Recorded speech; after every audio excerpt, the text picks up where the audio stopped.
Om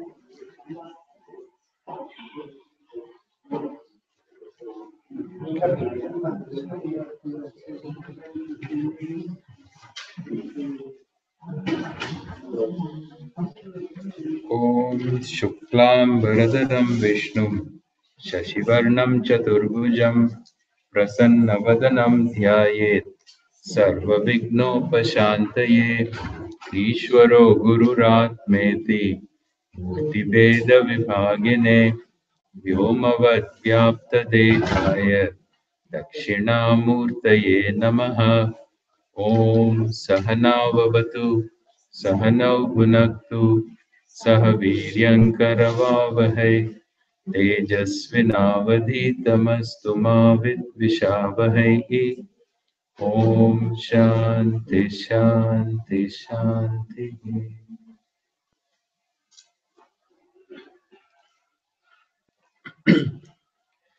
Okay, so we are looking at some selections from Bhagavad Gita.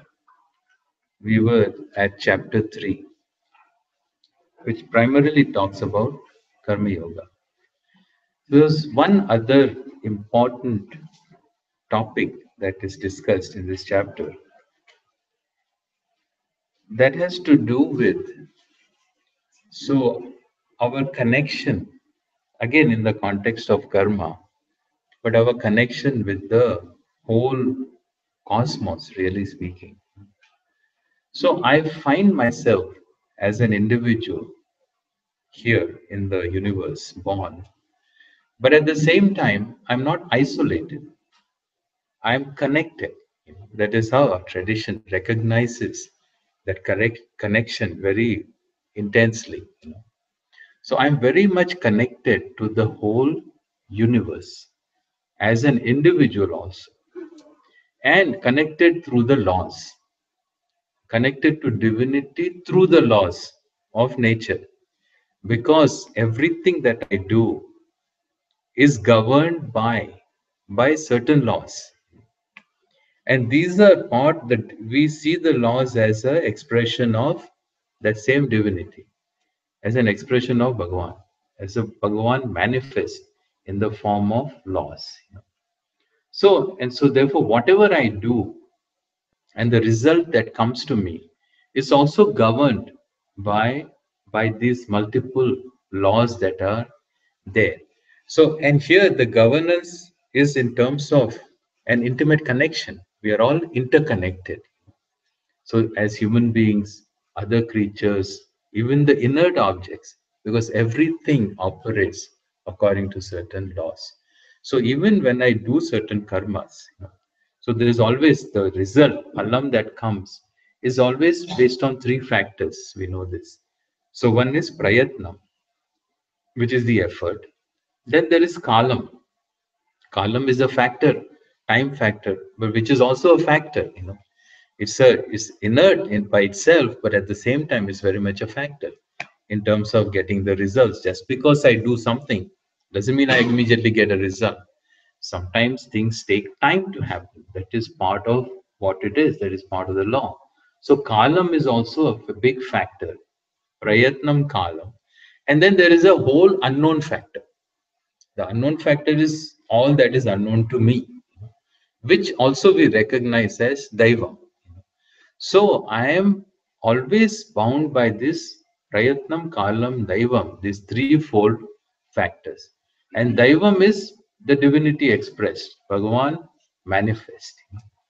So now, in that, I have this kind of a connection, but then I can live a whole life totally oblivious to this, like animals do.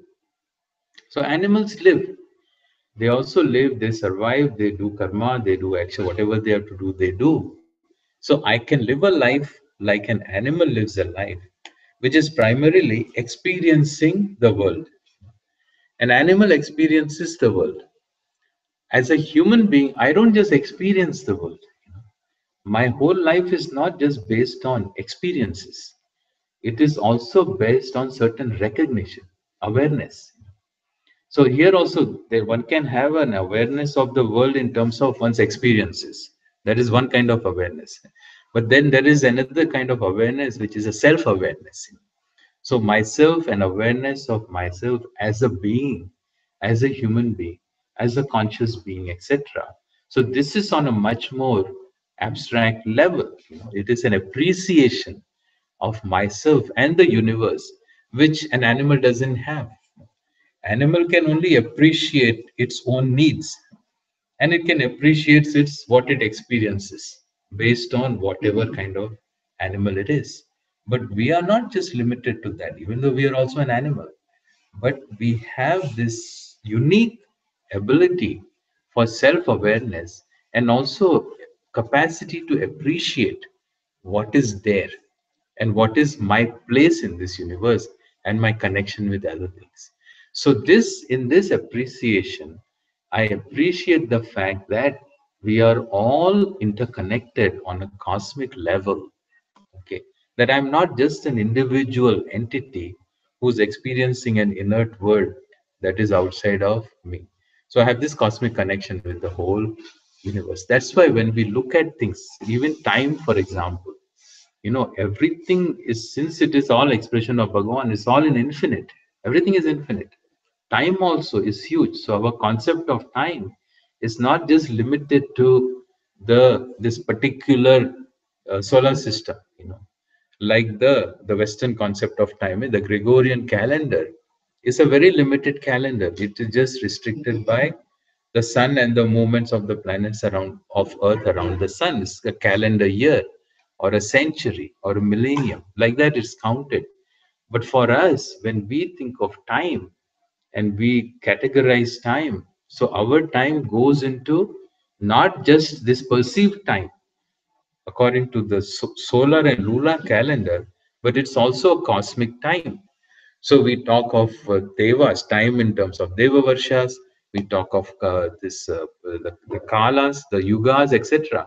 So it is on a much more bigger scale because I'm connected to the infinite universe. So this is a whole different kind of a awareness and a self-awareness and awareness of Bhagavan, really speaking, because we see the whole thing as it is. It's not inert.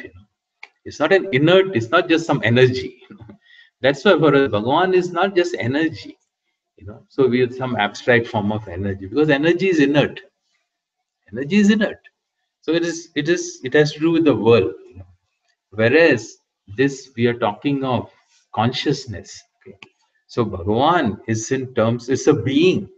It's not an inert object. Bhagavan is not an inert object. Bhagavan is a conscious being. Because if it was just inert, everything was inert, then how do I account for the consciousness? I cannot account for that. So there is this kind of an appreciation. And how does this appreciation express? Or how do I express it? And how do I cultivate it? This is what is called as, so recognizing Bhagavan through the laws. And the laws, when we talk of laws, means we talk of the Lord in the laws is the presiding deity of the Lord, of the law. It's always like that. So the infinite Lord, with reference to a given function or a given law or given aspect in creation, becomes a deity, devata. So thus we have devatas. We have varieties of the 33 crore devatas. Is so there was a little recently there was a ruling in the court. Did you read about that? So somebody brought a lawsuit that in India we put the names of gods for everything. Your business is in the name of Balaji, and your this is in the name of Balaji. Everything, property is in the name of Balaji. You can't do that. They say you cannot. How can you add Bhagwan's name? It is so religious discrimination. You know. So even though you're allowed to put, so Allah's name also, but then they consider it blasphemous to do these kinds of things. But we freely use, all God's name in all our private business. So there was some lawsuit. So the court decided, they passed a judgment, and the judge says, well, we have 33 crore gods. So really speaking, we should not have any problem in using God's name, because you cannot stop people from doing this. You really can't. I mean, it's just so much a part of the culture. And then plus, anyway, we have 33 crore names, which is way more than the names that we give each other. So we won't have a problem. They dismiss that case. This was there in the news just this week. So, huh? Yeah, you can use. You can use because you can't stop people from using. Plus, it's not like we will overuse brand name. You cannot brand name a God's name, you know. So Pepsi name you can't use, but then Lakshmi name you can use. Any, because plus we have so many. Anyway, so this was just I read in the news. So we have so many deities. What does that mean, really speaking? It means that there are so many aspects in creation that we see. And then with reference to each, there is a presiding deity. That is what becomes the devatas. And so when I worship the Lord, I cannot worship infinite directly, because infinite is infinite and infinite includes me also. But if I have to worship, and recognizing is the form of worship, is a form of recognition, really speaking. So when I have to worship the infinite, I can only do it as an aspect of the infinite, because I'm separating myself out from the infinite, correct? So otherwise, infinite includes me. So there can be no worship. If there is only one infinite, there is really who's worshipping whom. But at the same time, I have to recognize this. I want to appreciate and recognize my connection as an individual to the total. So how will I do that? So in order to do that, I separate myself out, knowingly or unknowingly. I separate myself out. When I separate myself out and I then look at the infinite, that is only an aspect of the infinite. And that aspect of the infinite becomes a devata. That is the presiding deity. So I worship, I recognize the Lord in the form of worship, because worship is a recognition. It involves gratitude, it involves being blessed. I recognize that I'm given, I'm under the spell of all these things. All this recognition is there. So it is, in fact, worship, prayer, etc. is all the same thing. It is that recognition. Okay. And so I recognize the presence of divinity in all of everything that I do and everything that is happening to me. And in turn, what happens? It's not just my recognition. In turn, that the very same laws and the functions blesses me. In the recognition, I am blessed. That also, in a way, explains the prayer. What a prayer is about. Prayer is the same thing. So prayer is also an acknowledgement, and that in that acknowledgement, it is a karma, in the form of a karma I do, and then that same Bhagavan, in other words, I get blessed. This is what is called as parasparam bhavaha. I recognize Bhagavan in the form of a prayer, and then in turn I am blessed by the Lord. This parasparam bhavaha is almost like I worship the Lord and the Lord blesses me through the devatas. So thus we have all varieties of worship. This idea is what is explained in these verses. So look at that. So in 11 it says, Devan bhavayatanena te deva bhavayantu vaha parasparam bhavayantaha shreyah paramavapsyatha. So Devan bhavayata anena. Anena yajnena. So by this worship, by the prayer, by this acknowledgement, by this appreciation, Devan bhavayata. So I worship the Lord. I recognize devas. So in various forms, in various expressions, I recognize Bhagavan. I recognize the various devatas. I worship the various, I suppose I worship Ganapati in the form of Lord Ganesha. I worship the infinite Lord as one who removes obstacles. And this way I recognize Lord Ganesha. And then in turn, what happens? In turn, Lord Ganesha removes obstacles. Okay, so this is the kind of in response to my karma. So, Anena, by this form of worship, by this recognition, the lords are Narbhavayata means I recognize them, really speaking. I offer worship to them. Then Te Devaha Bhavayantu Vaha. In turn, the Devas so nourish me. They keep me going. I tell you, it is so true. So we are in a drought situation. It's very interesting. We are in a drought situation. So I'm looking out. I sit there, look at the window, and the lake has gone down, and everything, the plants, everything, they kind of don't look so happy. And then, so we've been having some cloudy days, and then I see, the dark clouds come in the afternoon time. So 4 o'clock and all, there is dark rain clouds, like monsoon clouds are there, and then it's going to rain. You think. Then Varun, I'm thinking, Varuna Devata is there. Then Vayu Devata also there. He's moving, moving, moving, moving. It goes away. Nothing happens. Nothing happened. Nothing. Not a drop fell. I'm saying, I say, it's true. These devas are all there. Everything is there, but it has to fall, no? It has to fall. It need not fall. It need not fall. Or it fall. What control do we have over that? Really speaking, we have no control. We are always dependent on laws. However much we think we have control, even suppose we know how to make the cloud burst the rain. Suppose, you nowadays they do. You go there, you see this, all this science, scientific discovery. I tell you, it's not easy to go up there to see it either. Again, you need Vayu Devata to take you up on the plane to bring you down. I mean, that at every step, however much we think that we now are able to control the situation, we are not able to control the situation.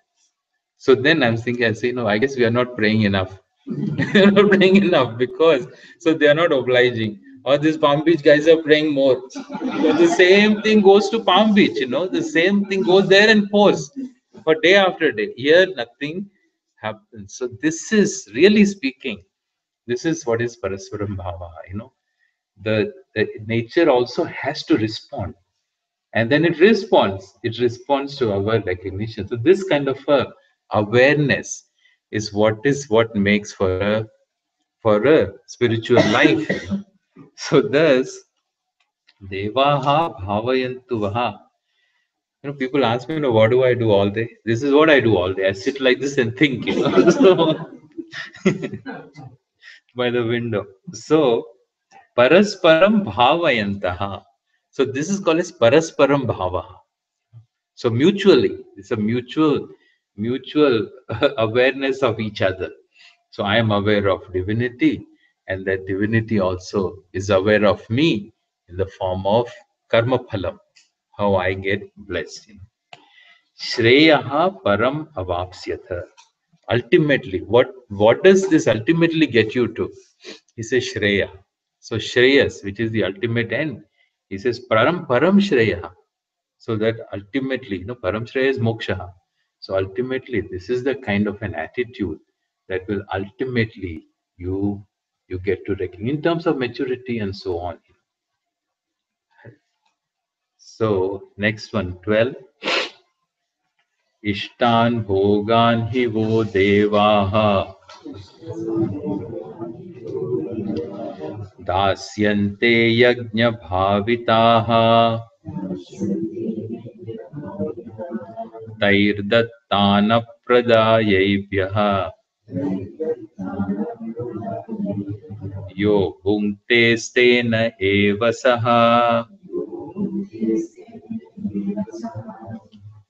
So ishtan bhogan hi vo devaha dasyante yajna bhavitaha.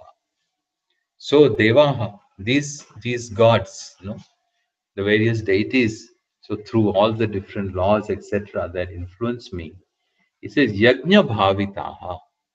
Yajna bhavitaha is, so yajnaihi toshitaha, the one who are content with the prayers, in the sense.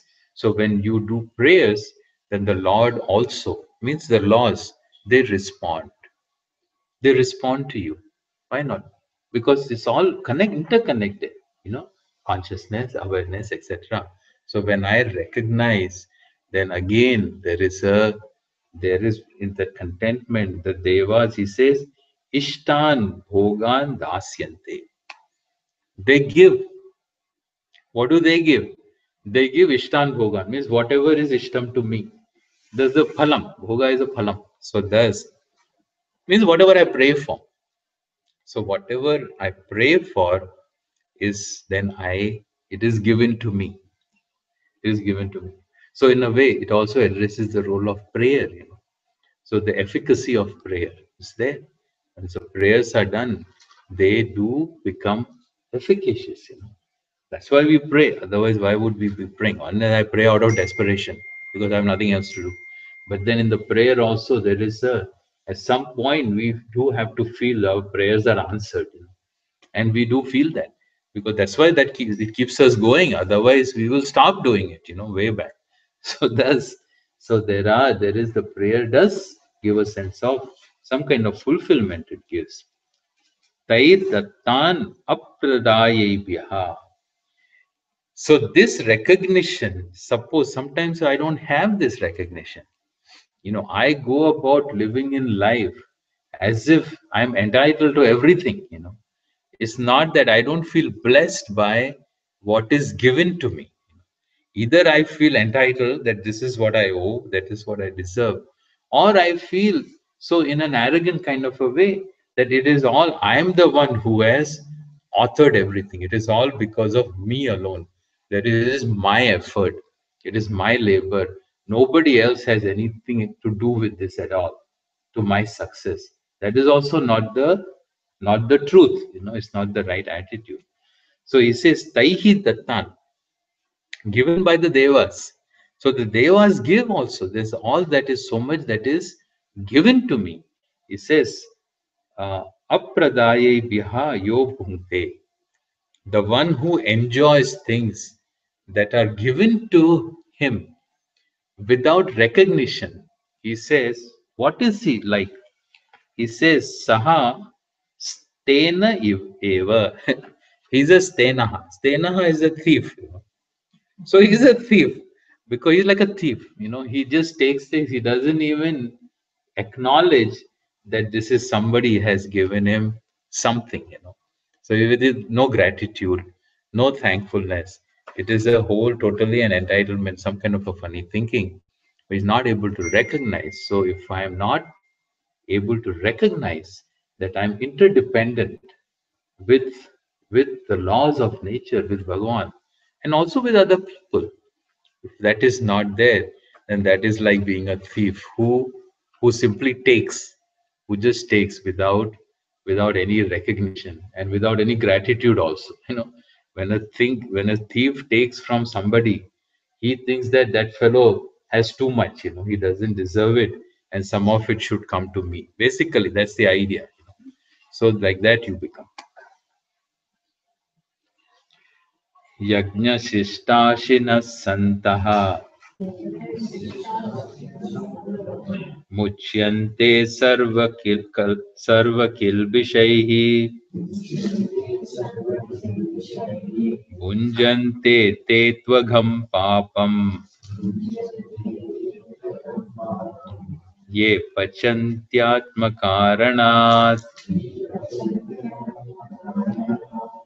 पापः यज्ञशिष्टाशिनः सन्तः मुच्यन्ते सर्वकल्बिषैः. Kalbishaihi is papaihi. So the people who are, so yajna shistashinaha. Simple Sanskrit. Yajna shishtam. Shishtam we know, right? Shishtam is what is? So leftover.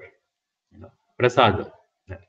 So yajna shishtam is that which is so as a result of the, so that is like a prasada. In yajna, you know, in prayer you offer naivedyam, and then what is left over Means after Bhagavan has eaten. That's the idea, right? I make the offering of the food to Bhagavan. And Bhagavan took whatever he wanted to take. So by this time, fortunately, Devas are satisfied by looking at the food. That's why they don't eat our Naivedyam. That it comes back to us. If we really ate, we won't give. We won't give like this. Suppose really all the laddus disappeared, that are offered to Ganesha. What do you think people will do next time? They'll make smaller laddus. Really, they'll make little smaller laddus. So it's not like that. They say, Bhagavan, the devas just watch and they are content. So then what is left is shishtam. After they eat, whatever is left over is shishtam, then I take that.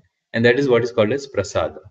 So it says yajna shist ashinaha. So the one who eats that which is left over after being offered.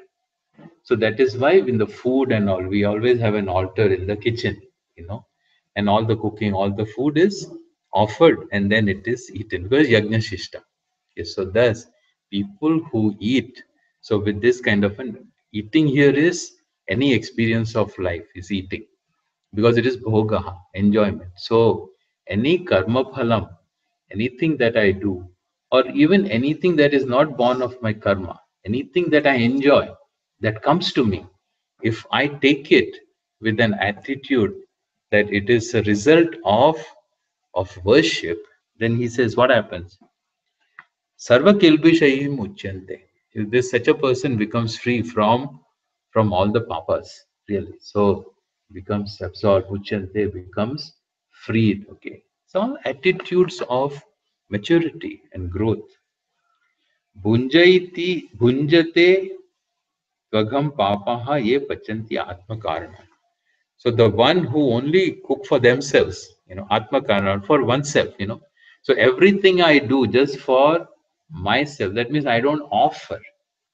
There is no offering. Food is not a prasadam for me because it is not offered. I just cook and I eat without an offering. For that kind of an attitude, he says it's a self-centered attitude. He says, they papaha punjante. What they enjoy is only papam, not some means it doesn't help you grow. That attitude doesn't help you grow. What helps you grow is the attitude of prasada buddhi. So thus, this is what is called as parasparam bhava. So with this, the different topics of the third chapter are concluded. And we go on to the next one. Chaturthodhyayah Jnana Karma Sannyasa Yoga. So let's see. So here, this fourth chapter begins with Sri Krishna talking about the teaching tradition, the parampara of teaching. So with the verse 1 he begins, because remember, contextually, Sri Krishna is teaching Arjuna. He has talked to him about Jnanam in the second chapter. He's talked to him about karma yoga in the third chapter. Now he just introduces this idea of teaching tradition. Imam vivasvate yogam proktavanaham avyaya vivasvan manave praha manurikshva kave bravid. Imam vivasvate yogam proktavan aham avyayam. Aham avyayam. Yogam vivasvate proktavan. Aham is, Bhagavan is saying, Sri Krishna as the Lord. As the Lord, Sri Krishna says, Aham, that is avyayam. That which is avyayam yogam. Okay, avyayam goes with yogam here. So here the teaching, yoga, that's the teaching. I have given this teaching, he says. What kind of a teaching it is? It is a teaching that has to do with avyayam, means that which doesn't decline, moksha. So this is it. teaching that is connected to the ultimate goal of life, which is moksha. He says, Vivasvate Proktam. I have taught this to Vivaswan, you know. So Vivaswan, who's Vivaswan? So Vivaswan was the father of Manu, our first, this Manvantara. You know, when you do Sankalpa, remember? When they do the Sankalpa we say, so Vaivasvata Manvantare. What is the name of this Manvantara? Is Vaivasvata Manvantara. Right? So Vaivasvata Manvantara is a time period. The time period, you know, there are in the Puranas, we talk of time. So there are, you know, it's a cosmic time. So in cosmic time, there is this, this, so there is a Varsha for us, 1 year, right?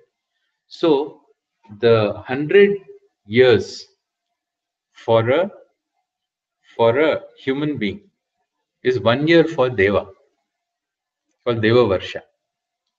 So like that, 12,000 Deva Varshas make for one Yuga, Chatur Yuga. You know, there are 4 yugas. All the 4 yugas put together is called a Chatur Yuga. So 12,000 years of the Devas time, cosmic time, makes one Chatur Yuga. Okay. So in that Chatur Yuga, so there are in 71 Chatur Yugas, make one Manvantara. Okay. And among Manvantaras, so in each Manvantara has a Manu from the first person. Just like an Adam like.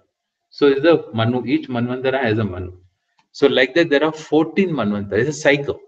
So it's a cycle of 14 Manvantaras. And the current Manvantara in which we are, this is the 7th of the 14-year cycle. After 14 years, again the cycle repeats itself. Okay, so this goes on. But then we are the 7th Manvantara. So this 7th Manvantara is called, each Manvantara has a name. It has a name. And this ours is called as a Vaivasvata Manvantara.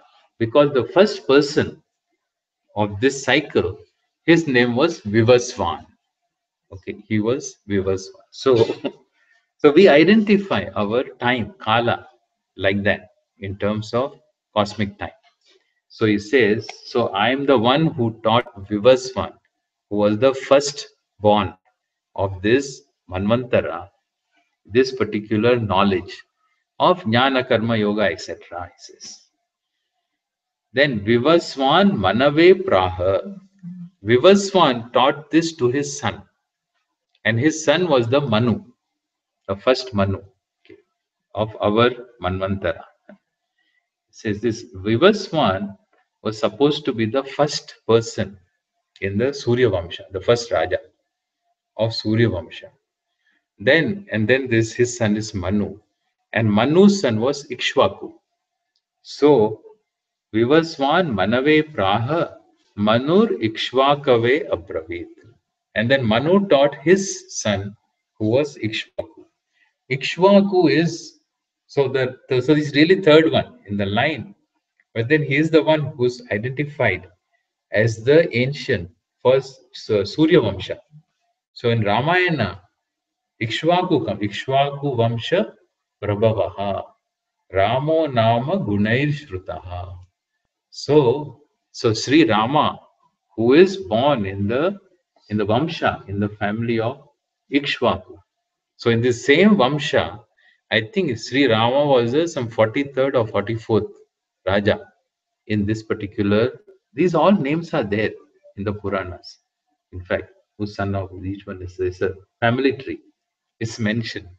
So this Sri Rama's family tree. So he talks about here Surya Vamsha. So anyway, so this is what. So because Sri Krishna is talking to Arjuna. Okay, so this is Sri Krishna's time now. Sri Krishna's time. So he uses Sri Rama's time, this Rama's family, the Surya Vamsha as a example here. Because he would have known, he would have also known about Ramayana, etc. So evam parampara praptam Imam Rajarshayo Viduhu Sakale Neha Mahata Yogo Nashta Parantapa. It says, Evam Parampara Praptam Imam Rajarshayo Viduhu. So the Rajarshayaha. So Rajarshayaha is the people who were the Rajas and the Rishis. You know, Raja cha, Rishayaha cha. So they all Rishis. There were some Rishis who were kings also. There were kings who were Rishis because they knew they had this particular knowledge. For example, the Ikshvaku and all, they were kings. You know. So that this particular tradition in this family, this tradition ran where they were taught. The fathers taught the sons this knowledge. So it says, Evam parampara praptam rajarshayaha vidu. So these kings who were also rishis, they came to get this knowledge in this particular manner, having been passed down in this tradition. Even though that was so, sakalena iha mahata yogaha nashtaha parantapa. But over a long period of time, this particular tradition looked as though it was gone. Nashtaha, this tradition of teaching. Perhaps he's referring to this family. Within this family, this tradition continued in some form, but not this particular way. This tradition was lost. He says. स एवायं मया तेद्य स एवायं मया तेद्य योगः प्रोक्तः पुरातन भक्तोऽसि मे सखा चेति रहस्यं ह्येतदुत्तमम्. So sa eva ayam maya te adya yogaha proktaha puratana. So this puratana yoga, so this ancient knowledge that was given to me before long time ago is now being told to you. I'm telling you. He tells Arjuna. So I'm giving you this knowledge that was given even before. So he's making these connections, that this is a teaching tradition, which is an ancient tradition, which has again come from Bhagavan originally. Where did this knowledge come from, really speaking? Knowledge is always discovered. Knowledge is not created. Knowledge is because knowledge refers to a fact. Anything, when we say something is knowledge, we are talking of a fact, correct? Not something which is non-factual. Now, a fact of something is already existent. It may be unknown, but it is existent. So the fact is existent. Okay. In my mind, it is unknown. Correct? A fact is a gravity. Gravity is existent, but I do not know it. Okay, I do not know it. So when I know gravity, I didn't create gravity. I didn't bring into being something which was not there. Something which is already there, I become cognizant of that fact which is already there. So when we talk of knowledge of this particular knowledge is also like that. It is a knowledge of a fact.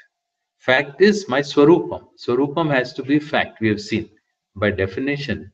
So the essential nature of anything is there. It is something which cannot be taken away. That is what makes it essential. That is what makes it swarupam. So Sarupam is already existent. It is unknown to me. It is unrecognized to me. So then I get to know it. That means it is discovered. Okay, it's not created. So when we say knowledge, especially knowledge with reference to something which is existent, is always something which is discovered. Is not created. Okay. So he says this. But then where did this come from originally? He says it has to come. So it is in regards to something that is there. So if it is there, if it has to come, it only comes from one mind to another mind. Knowledge can only travel from a mind that knows to a mind that doesn't know. Where else does knowledge exist? Knowledge, either both ignorance and knowledge, only exist in a mind. So if it has to come, it has come to me from a mind that knows, the cosmic mind. That is Bhagavan. Because everything starts from that which is, we understand Bhagavan as the cause of everything, the nimitta karanam, upadana karanam, etc. Nimitta means is the form of omniscience. So that knowledge also comes from the omniscient mind. Okay. So which is what he says. I am the one who gave it to Ikshvaku, I mean to our this Vivaswan. And the same knowledge I am giving it to you now. In between, it has come through the tradition of teaching. So, Maya Proktaha Bhakto. Why am I doing this? It is Bhaktosi me Sakhacha iti. Because you are my Bhakta and my friend. So, because of this, it talks about the attitude and the relationship. So, I have a relationship with you. You are my friend and you're devoted to me. So, I guess I know you. I know you. Friend means I know you. And so he says, Rahasyam hi etad uttamam rahasyam. So this particular knowledge, which is not easy to come by, which is a great rahasyam, is a secret, unknown. Anything that is unknown is a secret until it is known. And it is a great secret because it is a secret about something which is great. That's what makes it great. So thus I am telling it to you. Having said that, then he talks about himself a little bit. So himself and Arjuna. So this is himself as an avatar. Sri Krishna introduces himself as an avatar in this chapter, this particular few verses. So which is where we come to understand how we understand this avatar. So avatara is,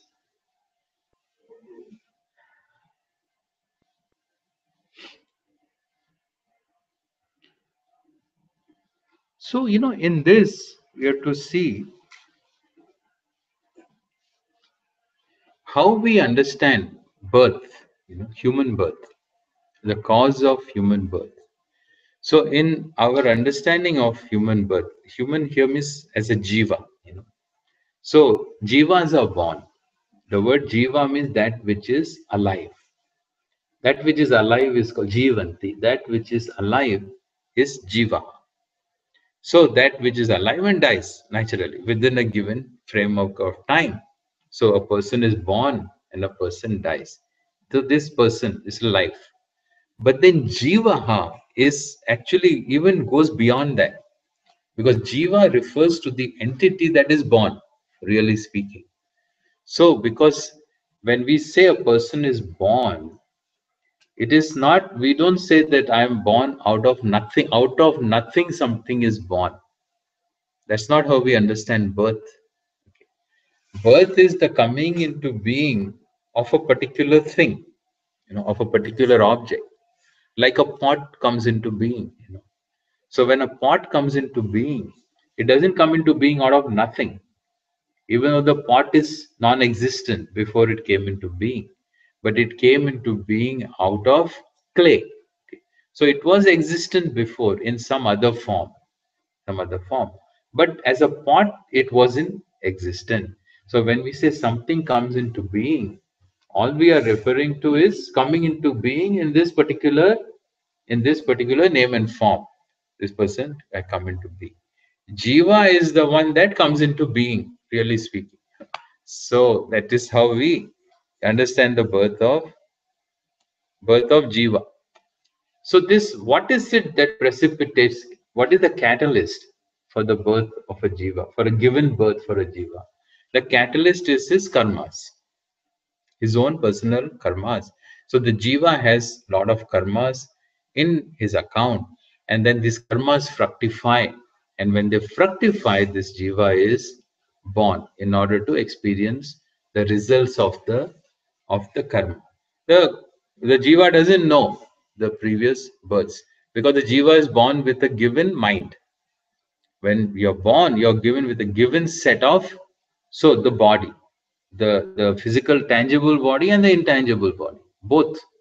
So every organism has a tangible body and an intangible body, and a causal body also. The causal body is the potential karmas. Then the intangible body is certain intangible functions. The tangible body is that which is available for the sense perceptions. That is called as the tangible body. So jiva is constituted of all these elements. Okay. And there is a given birth which is based on the causal.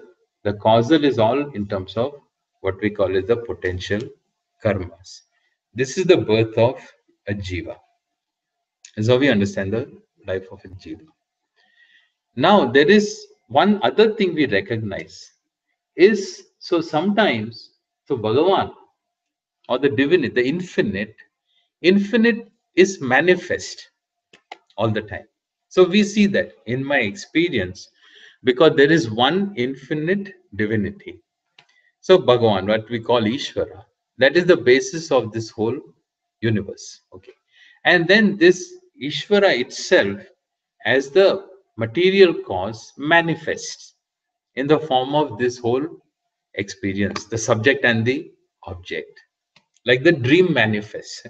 Like I manifest a dream and then I experience the dream. Like that, this whole universe also is a manifestation of Ishvara. Now, what is it that makes this whole thing manifest? The whole Ishvara, like a kalpa, we have the concept of pralaya and srishti. So srishti is again manifest because of karma. Okay, collective karma. So, we are all manifest here at this same time. Correct? So the post-independence generation of India, we all we are all jivas.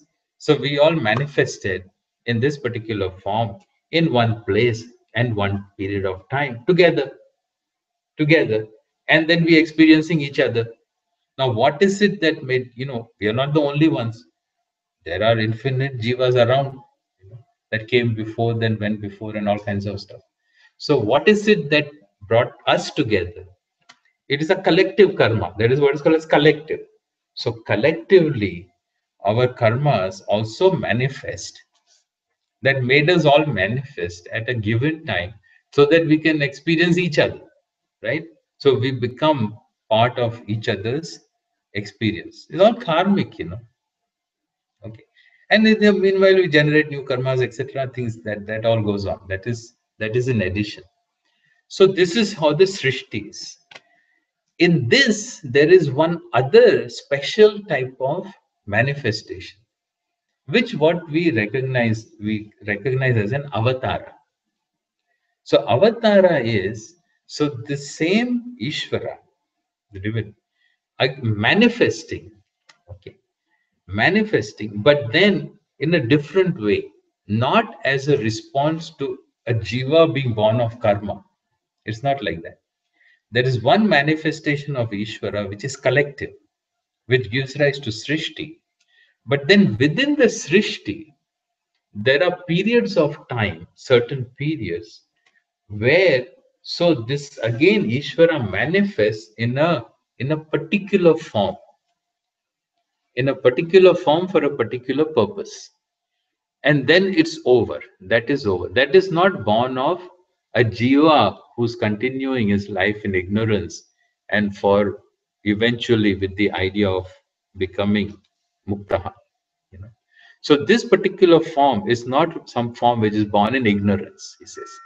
That is what we call as avatar. So keeping this context in mind, so we will look at the verses, okay, and then see how Sri Krishna explains what is that avatar. So,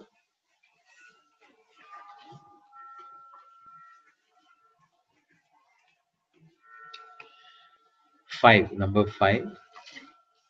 bahuni me vyatitani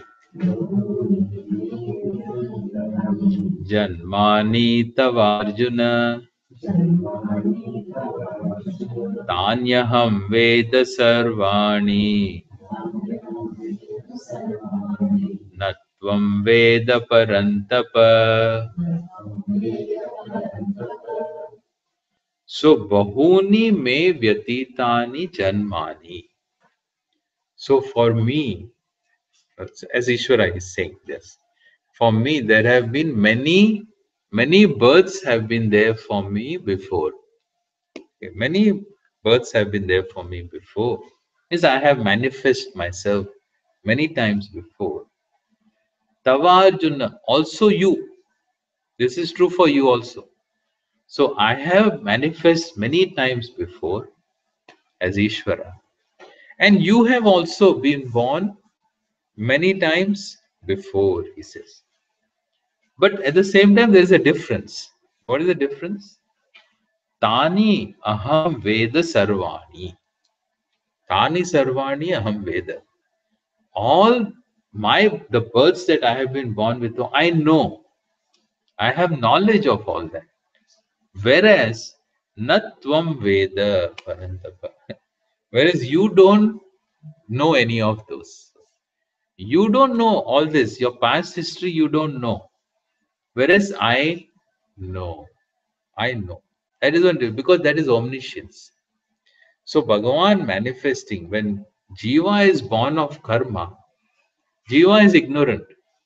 Ignorant to the Atma. Whenever we talk of ignorance, we are talking of ignorance with respect to the self. Atma Vidya is being talked about. When we say Jiva is ignorant, we are not referring to, oh, he doesn't know how to speak Spanish. That's not the idea. The idea is really he doesn't know the self, he doesn't know Atma. And not knowing the Atma is what is that covered, the covering, not knowing the Atma, then he sets up this whole projection of samsara upon himself. Okay, that is the lot of the jiva. So this particular situation of not knowing myself, and as a result going about the world living this life of projection called avarana vikshepa, covering the atma, being covered to myself, and then I go about imagining myself to be so many other things and suffering a life of samsara. This is a lot of a jiva. This is not true for an avatara. It is also not true for a jnani. It's also not true for a jnani, but there is a difference. The jnani was a jiva to begin with, in ignorance, and then he becomes muktaha. Whereas where an avatara is concerned, it is he didn't start off in ignorance, he says, because he wasn't a jiva. It is Ishvara manifest. Okay, so this is he says. So aham. Uh, Whereas okay, so you don't know all your past, which is as well, in fact, because we won't be able to handle it. We won't be able, we get all curious. We want to all past life, we want to know about past life. I can't handle my memories of this life, really. The human mind is very difficult to deal with all my conflicts, all my life experiences, to sort it out, to explain it to myself. It's like going into therapy. So you think you have one problem and you go for therapy. And then in trying to solve that one problem, you may solve it also, but you discover another 25. So it's like same problem, like auto mechanic you go to. So like you should never go to auto mechanic, don't go to a dentist, and don't go to a therapist, because your lifetime you are stuck with them. Well, one problem you solve, then 5 other problems show up in the process of solving one problem. So, so here he says, imagine this life itself, I'm not able to resolve issues. Now I think that going into my previous life, after all, what will that give me? It will give me few more memories, right? It'll give me a few more memories of things which who knows whether they happened or not, but they are my memories. So if they are my memories, they happened to me, they were real. So that means I get few more memories. Now few more issues may come up. It's true. So it's not that those memories will all solve these problems. They will create their own one parents, one set of siblings, one set of spouses. I have to deal with a problem. Then I'll remember, oh, you know what happened? This is because in my other life also I had problem with my wife. And then I set up a whole other set of conflict. So better off Jiva is better off not knowing what I have to not know. Says whereas Bhagavan is all Sarvajnaha anyway. So the memories and all, there is no, it doesn't have issues and conflicts. So he says, so I know my all the previous ones, whereas you don't remember any of them. But both of us have manifest several times before. Okay. अजोऽपि सन्नव्ययात्मा भूतानामीश्वरोऽपि सन् प्रकृतिं स्वामधिष्ठाय सम्भवाम्यात्ममायया. So now how is it that, okay, fine, suppose this is true. So this is true. There's a difference between an avatara and a jiva. Then how is it that avatara manifests, comes into being? And how is it that the jiva comes into being? What is the process involved here? What is the process? So he says, so what is the process for a jiva? So jiva is born of, there is an ignorance, there is a basic ignorance, self-ignorance is there. The jiva sees itself as an entity. It recognizes itself as an entity and which has done all kinds of karmas, and then these karmas they have to fructify and so on, and so the jiva manifests. Okay, they all fructify. So based on laws, based on Ishvara's laws of karma, and the jiva manifests, and the manifest prakriti through prakriti. So the manifestation, so there is a nimitta karanam and a upadana karanam, correct? So there is a potential cause and the cause in terms of nimittam. That is the knowledge consciousness aspect of it. Then there is a upadana, means the material cause. And the material cause, which is the tangible, is that is what is called as prakriti. What we call as prakriti. So with the help of prakriti, I create, like a dreamer creates a dream body and experiences a dream world. The jiva creates this particular body, for example, as a human being, and then or as an animal, and experiences this particular tangible world. So the material for that is in a potential form called as prakriti, and in a manifest form is what is this, the tangible world. So jiva is, for a jiva, this all happens by laws. He has no control over it. Jiva has no control over creating this. Like I have no control over my dream. My dream happens. So based on whatever laws are there, the potential is there, the unconscious is there. When something has to happen, it happens. I have no conscious control over it. So that is how a jiva is born, manifest. Whereas for an avatara, he says an avatara is not just manifest like that. Avatara has, because he is not bound by prakriti. There is no ignorance. So prakriti bondage is not there. So he says, Ajahapi san avyayatma. I am avyayatma, means I know myself as the Atma which is free, which doesn't change, the changeless. I know myself as the changeless and that which is not born. Ajaha. I am Ajaha. I am not born. I know myself as the changeless Atma. He says, Bhutanam Ishwaropisan. And at the same time, I am the Ishvaraha with reference to the Bhutas. With reference to all the beings, I am Ishvaraha. So the Lord, the Karanam, the cause of everything. Prakritim Swam Adhisthaya. With the help of that Prakriti, the same Prakriti says Sambhavami. I manifest. So I manifest not as a result of purva karmas, not as a result of something happening as a jiva, but knowing as Ishvara, Sarvajna, knowing everything, I just become manifest. I just become manifest. Sambhavami Atma Maya. Atma Maya means one who's for whom Maya is so within my control. In the sense, I'm not subject to. For us, it is an unconscious dream, like happening. Whereas with reference to Ishvara, when Ishvara manifests, it is all not manifestation in ignorance. So Sri Krishna, when he is born, from his own standpoint, he is what a jnani would be. That kind of a thing. Okay. Maya. So, but what is it that makes you do this? What is it that makes a avatara decide to manifest, etc.? So, some more ideas we will talk about. So, we will see that those verses next time.